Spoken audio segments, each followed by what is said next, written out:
Hi friends, இந்த வீடியோவில் வந்து நம்ம என்ன பார்க்க போகிறோம் அப்படின்னு கேட்டிங்கன்னா, இப்போ வந்து நம்மளோட ரஜினியோட கூலி திரைப்படம் வந்து இப்படி தான் இருக்கும் அப்படின்ட்டு வந்து நம்மளோட நடிகை ஸ்ருதிஹாசன் வந்து லேட்டஸ்ட்டான இன்டர்வியூவில் செம்ம பெரிய அப்டேட் வந்து கொடுத்துருக்காங்க. ஸோ அதை பற்றி அந்த வீடியோ நம்ம டீட்டெயிலாக பேச போகிறோம்.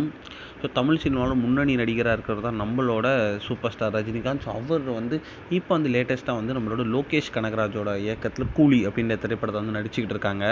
ஸோ அந்த திரைப்படத்தை வந்து நம்ம கமலஹாசன் பொண்ணான ஸ்ருதிஹாசன் வந்து அந்த திரைப்படத்தை வந்து ரொம்ப ரொம்ப ஒரு முக்கியமான ரோலில் வந்து நடிக்கிறாங்க அப்படின்றது ஒரு போஸ்டர் மூலமாக தெரிய வந்தது. அவங்க வந்து லேட்டஸ்ட்டாக வந்து ஜெய்ப்பூரில் கூட வந்து அமீர் கான் கூட வந்து அவங்களுக்கு வந்து 2-3 சீன்ஸ் இருந்துச்சு அப்படின்ற வந்து நியூஸ் கிடச்சிருந்தது.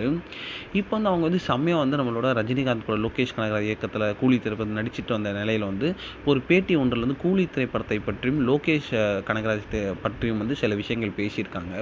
அதில் வந்து கிறிஸ்துமஸ் பண்டிகை அன்றைக்கி வந்து நான் வந்து கூலி திரைப்படத்தோட ஷூட்டிங் ஸ்பாட்டில் தான் இருந்தேன். பிறந்தநாள் அல்லது வந்து ஒரு பண்டிகையான தினத்தன்று வந்து இந்த போன்று நம்மளுக்கு பிடித்த வேலைகள் செய்கிறது வந்து ரொம்ப பெரிய ஒரு விஷயம். ஸோ அது வந்து மனசுக்கு வந்து எப்பயுமே மகிழ்ச்சியை தான் தரும். எனக்கு நீண்ட நாளாகவே ஒரு ஆசை லோகேஷ் கனகராஜோட படத்தில் நடிக்கணுன்ட்டு. அந்த ஆசையை வந்து இப்போ வந்து கூலி திரைப்படத்தின் மூலமாக வந்து நிறைவேற்றியிருக்கு. மேலும் வந்து கூலி திரைப்படத்தில் ரஜினி சாரோட நடிப்பு வந்து ரொம்ப பெரிய ஒரு மகிழ்ச்சியான அனுபவம். அண்ட் அவரு கூட நடிக்கிறது ரொம்ப பெருசாக பேசப்படுது. அண்ட் அவர் வந்து திரைப்படம் வந்து ரொம்ப ரொம்ப சூப்பராகவே வந்துக்கிட்டு இருக்கு அப்படின்றது செம்ம பெரிய ஒரு அப்டேட் வந்து லேட்டஸ்ட்டான இன்டர்வியூவில் வந்து கொடுத்துருந்தாங்க. இந்த ஒரு அப்டேட் வந்து சூப்பர்